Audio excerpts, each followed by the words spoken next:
Good morning student. आपने इसके पहले जो वीडियो देखा था वह गद्य खंड का फर्स्ट चैप्टर था, नमक का दारोगा। अब इसके बाद अपन काव्य खंड का फर्स्ट चैप्टर पढ़ेंगे, वह है कबीर के पद। तो कबीर के पद में सबसे पहले मैं आपको कबीर का परिचय दिया। कबीर जी के बारे में आप लोगों ने सभी ने सुना होगा कि कबीर जी एक जुलाहा के यहाँ पाले गए थे। तो इनका जन्म सन 1398 में वाराणसी के पास लहरतारा उत्तर प्रदेश में हुआ था। और इनकी सबसे प्रमुख रचना है बीजक। इनकी सबसे प्रमुख रचना कौन सी है? बीजक। और इनकी मृत्यु हुई थी 1518 में, ठीक है, मगहर में। इसके बाद कबीर जो थे वह निर्गुण धारा ज्ञानाश्रय शाखा, निर्गुण धारा की दो शाखाएं थी, ज्ञानाश्रय और प्रेमाश्रय। तो कबीर जो थे भक्ति काल के निर्गुण धारा के ज्ञानाश्रय शाखा के प्रतिनिधि कवि थे। वे अपनी बात को साफ और दो टूक शब्दों में प्रभावी ढंग से कह देते थे। बन पड़े तो सीधे साधे, नहीं तो दरेरा देकर। मतलब वह पहले तो सीधे साधे अपने शब्द देते थे, पर यदि जो नहीं मानता था तो उनको दो टूक में जवाब दे देते थे। तो इसीलिए कबीर को हजारी प्रसाद द्विवेदी ने वाणी का डिटेक्टर कहा है। डिटेक्टर मतलब वाणी का शुद्ध मतलब खोज करने वाला कहा है। कबीर के जीवन में अनेक किंवदंतियां हैं प्रचलित। उन्होंने अपनी विभिन्न कविताओं में खुद काशी का जुलाहा कहा है। कहते हैं कि इनका जन्म हुआ था, पर इनको किसी और ने मतलब जुलाहे ने पाला था। इनका जन्म होने के बाद इनके माता पिता ने इनको छोड़ दिया था और इनको किसी जुलाहे ने पाला था। और इनके कर्मकांड वेद विचार के विरोध तथा जाति भेद, वर्ण भेद, संप्रदाय भेद के स्थान पर प्रेम, सद्भाव, समानता का समर्थन करते थे। अब इनने जो ये पद लिखे हैं, कबीर के जो पद हैं, दो पद हैं आप लोगों के चैप्टर में। तो इसमें सबसे पहले पद में उन्होंने पहले पद में बताया है कि कबीर ने परमात्मा को सृष्टि के कण कण में देखा है। कबीर कहते हैं कि परमात्मा जो है वह सृष्टि के कण कण में है, सभी जगह उसकी ज्योति विद्वान है। मतलब वह पूरे संसार में दिखाई देता है, ठीक है। और विभिन्न उदाहरणों के बाद माध्यम से बताया है। और दूसरे पद में कबीर में बाह्य आडंबरों पर प्रहार किया है। जो साधु संत होते हैं आडंबर दिखाते हैं, समाधि रहते हैं, तपस्या करते हैं, और जो वास्तव में संत नहीं होते, बस बाह्य आडंबर करते हैं, उनके बारे में बताया है कि ऐसे लोगों को हमें पहचानना चाहिए और उनसे ही रिश्ता बनाना चाहिए। वास्तविक संसार से बेखबर रहते हैं। यदि वो संत जो रहते हैं वह वास्तविक संसार से बेखबर रहते हैं, उनसे संसार से कोई रिश्ता नहीं बनाते, पर जो वास्तव में संत रहते हैं, जो बाह्य आडंबर दिखाते हैं, उनसे वह सभी से रिश्ता बनाए रहते हैं। तो बाह्य आडंबर पर उनने प्रहार किया है। तो सबसे पहला पद है, हम तो एक एक करी जाना, दोई कहे तिन्ही को दो जग, जिन नाहिन पहचाना। कवि कहते हैं हम तो एक एक, हम मतलब उनने अपने आप को बात कहा है। कबीर ने कहा है कि मैं तो एक इसमें संख्या है और एक है ईश्वर। तो इस प्रकार एक एक, इसमें दोनों में अंतर है, अलग अंतर है। शब्द एक ही है पर दोनों का अर्थ अलग है। तो इस प्रकार यहाँ पर यमक अलंकार है। तो हम तो एक एक करी जाना, कबीर कह रहे हैं तो मैं तो एक एक ही ईश्वर को जानता हूँ। दोई कहे तिन ही को दो जग, जिन नाहिन पहचाना। कभी कहते हैं, जो लोग कहते हैं ना कि ईश्वर दो है, कोई तीन कहता है और वह ईश्वर को नहीं पहचानते, तो उनको दोजक, दोजक मतलब होता है नरक। तो जो कहते हैं ना ईश्वर दो हैं तीन हैं, उन ईश्वर को बांटते हैं, वो ईश्वर को नहीं पहचानते हैं, तो उनको नरक ही मिलना चाहिए। एक एक पवन एक ही पानी, एक एक ज्योति समाना। कवि कह रहे हैं कि एक ही पवन है, पवन मतलब हवा, और एक ही पानी है, और सभी में एक वह, और ज्योति भी एक समान है। मतलब कवि कह रहे हैं एक हवा है, एक ही पानी है, और एक ही ज्योति समाना। मतलब यह सब एक ज्योति के समान है। एक एक खाक गड़े सब भाड़े, एक एक कोहरा साना। कवि कह रहे हैं खाक, खाक मतलब होता है मिट्टी। कवि कह रहे हैं एक ही मिट्टी और भाड़े मतलब होता है घड़े, घड़े जो बनाते हैं, और कोहरा मतलब होता है कुम्हार। कवि कह रहे हैं कि जो कुम्हार होता है एक ही मिट्टी से, कवि कह रहे हैं कुम्हार जो होता है वह एक ही मिट्टी से भिन्न भिन्न प्रकार के घड़े बनाता है। मिट्टी एक ही होती है पर घड़े वह भिन्न प्रकार के बनाता है। उसी प्रकार जो ईश्वर है वह सब में, आत्मा सबके मन में एक ही होती है पर सबका स्वरूप और सबका स्वभाव अलग अलग होता है। जैसे बाड़ी काष्ठ ही काटे, अग्नि न काटे कोई। कवि कह रहे हैं जिस प्रकार बाड़ी, बाड़ी मतलब बाड़ई, काष्ठ मतलब लकड़ी, जैसे जो बाड़ई होता है वह काष्ठ को तो काट, मतलब लकड़ी को तो काट सकता है। अग्नि न काटे कोई, मतलब उसके अंदर जो अग्नि होती है उसको नहीं काट सकता। लकड़ी को काट लेता है, उसको हम जला लेते हैं, उसमें से अग्नि उत्पन्न हो जाती, चाहे वो कितनी छोटी सी लकड़ी क्यों ना हो, और बड़ी से बड़ी लकड़ी क्यों ना हो।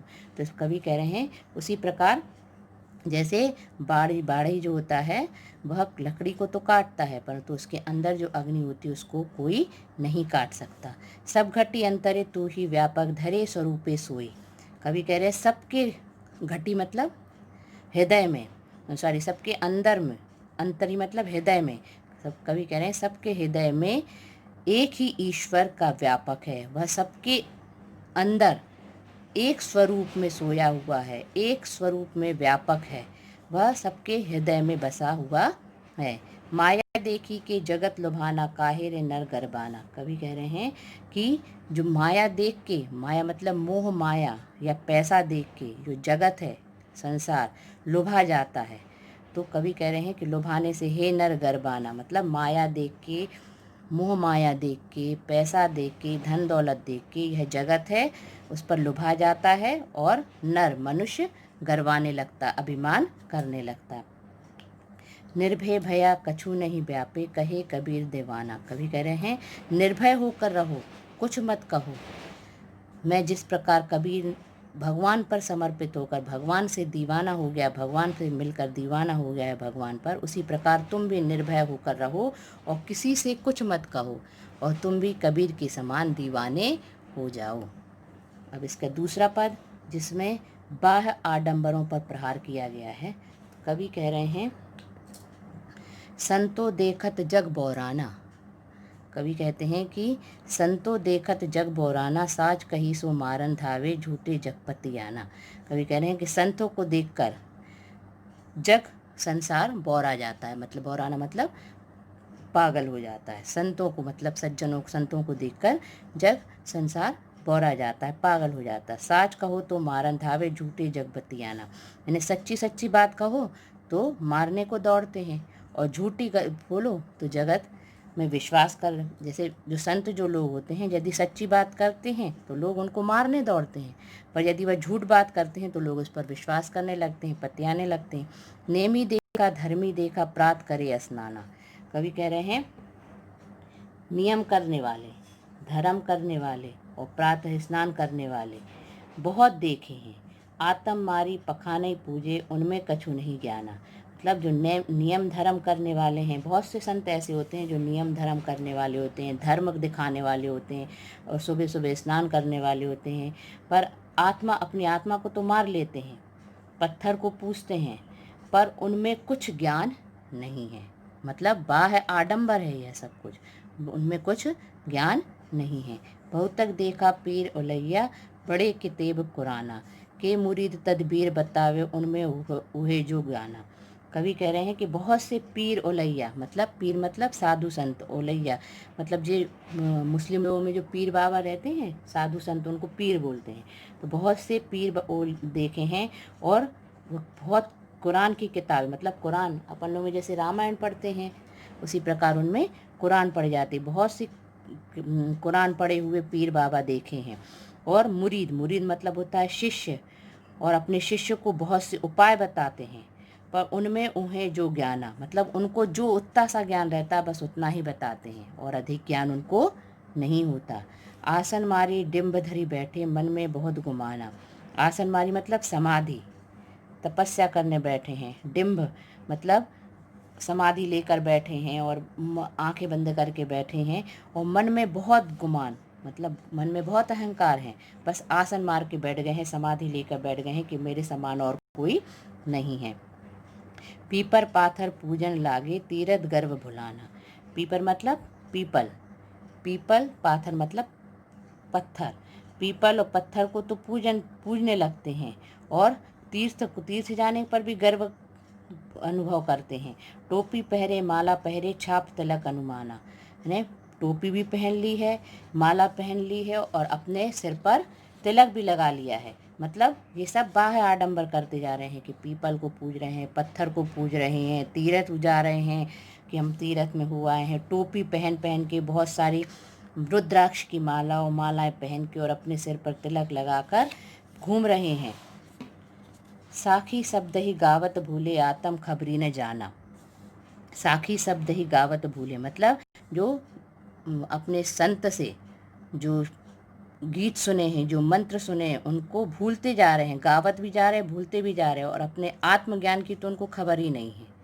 मतलब जो संत लोग हैं जिनने अपने किसी से वो लिया है तो अपने गाने गाते जा रहे हैं, जो मंत्र हैं वो मंत्र बोलते जा रहे हैं और उसको भी गाते जा रहे हैं, भूलते भी जा रहे हैं। और आत्मज्ञान तो उनको है ही नहीं। अपने आत्मज्ञान मतलब अपनी खुद की खबर उनको है ही नहीं। हिंदू कहे मोहि राम प्यारा, तुर्क कहे रहीमाना। हिंदू कहते हैं कि मुझे तो राम प्यारा है और मुस्लिम कहते हैं मुझे तो रहमान प्यारा है। आपस में दो लरी लरी मुँहे मर्म न काहू जाना। मतलब आपस में दोनों लड़ते हैं, हिंदू भी लड़ते हैं, मुस्लिम भी लड़ते हैं। हिंदू कहते हैं मेरा राम प्यारा है, मुस्लिम कहते हैं मेरा रहीम प्यारा है, पर मर्म, उसका मर्म किसी को नहीं मालूम। आपस में दोनों लड़ते भिड़ते हैं पर उसका मर्म उनको किसी को नहीं मालूम है। घर घर मंत्र देत फिरते महिमा के अभिमाना, गुरु के सहित सिख सब बूढ़े अंत काल पछताना। कवि कह रहे हैं कि जो संत हैं वह घर घर जाके मंत्र देते फिर रहे हैं पर महिमा का अभिमान उनका गया नहीं। अपनी महिमा का, अपनी खुद की महिमा का, अपनी महिमा का गर्व कभी भी नहीं भूल रहे। और गुरु के साथ सिख मतलब शिष्य गुरु के साथ शिष्य भी सब जा रहे हैं और उनके साथ रह रह के वह भी उनके समान होते जा रहे हैं। क्योंकि देखा होगा बहुत से संत रहते हैं पर उनको इतना ज्ञान नहीं रहता, बस अभिमान करते फिरते हैं और उनके पीछे बहुत से शिष्य उनके साथ चले जाते हैं। तो गुरु के सहित सिख सब बूढ़े और अंतकाल में सब जो शिष्य होते हैं वह अंतकाल में पछताते हैं कि मुझे इस गुरु के साथ नहीं रहना चाहिए। कहे कबीर सुनो हो संतो ये सब मर्म भुलाना। कबीर कह रहे हैं कि हे सुनो संतो, यह सब मर्म भ्रम है, ये भ्रम भुला दो। कैतिक कहो कहा नहीं माने, यानी कितना कहा, कैतिक मतलब कितना कहा पर यह कोई नहीं मान रहे। सहजे सहज समाना। जो कबीर जी कह रहे हैं कि जो भगवान है वह सहज में ही प्राप्त होता है, सहज है उसको पाना। तो मैंने कितने बार कहा है कि यह सब कुछ जो डंभ कर रहे हो तुम, आडंबर कर रहे हो, आडंबर कर रहे हो, दिखावा कर रहे हो, अपने शिष्य को मंत्र दे रहे हो, उनको गीत सुना रहे हो, अपना सब कुछ पीपल पत्थरों को पूज रहे हो, क्योंकि उनने ज्ञान के माध्यम से भगवान को प्राप्त करना चाहा है। उनने पीपल पत्थर यानी मूर्ति पूजा को उनका विरोध किया था। उन्होंने कहा यह सब कुछ तुम क्या कर रहे हो, यह सब कुछ दिखावा है, इस दिखावे पे मत जाओ। और तुम यह सब कुछ, मैंने कितने बार कहा कि यह सब कुछ छोड़ो, तो भगवान से मिलना है तो अपने ज्ञान को बढ़ाओ, सहज है भगवान से मिलना। ठीक है, समझ में आ गया होगा। अब आपको इस चैप्टर में भी कबीर के जो कवि परिचय है इसका लिखना होगा। सबसे पहले जन्म, इनकी मृत्यु, इनकी रचनाएं और हजारी प्रसाद द्विवेदी ने इनको क्या कहा है, किस शाखा के कवि हैं।